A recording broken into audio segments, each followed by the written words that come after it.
Kamu pernah baca buku ini? Kalau belum, gue mau berbagi sedikit opini untuk memantik kamu supaya tertarik untuk baca buku ini.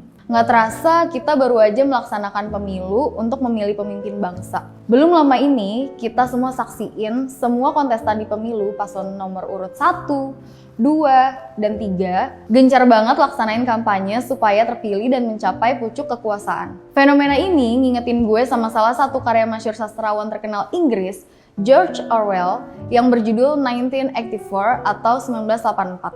Di buku ini digambarin suatu dampak buruk dari sebuah kekuasaan, bahwa di masa depan nggak ada lagi demokrasi. Negara udah bertransformasi dan diperintah oleh pemerintahan yang bersifat totalitarian.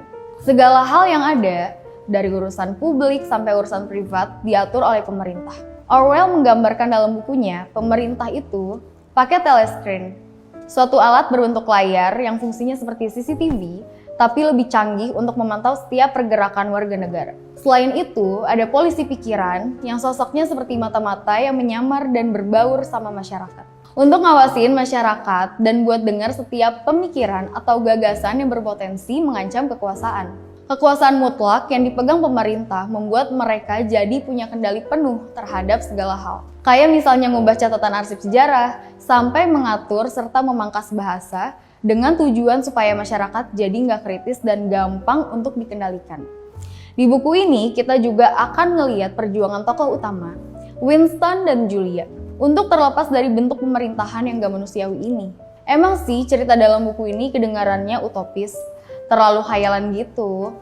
Tapi karya sastra ini penting untuk dibaca supaya kita lebih sadar sama yang namanya penyimpangan kekuasaan. Negara totalitarian yang digambarin Orwell penting buat kita renungin supaya kita nggak pasif dan ikut berperan aktif untuk nentuin arah bangsa. Setelah kita kemarin udah memilih calon pemimpin kita, bijaknya kita ikut ngawasin kinerja mereka nanti ketika udah menjabat. Buat kamu yang udah baca, gimana menurut kamu buku ini? Coba tulis opini kamu di kolom komentar ya.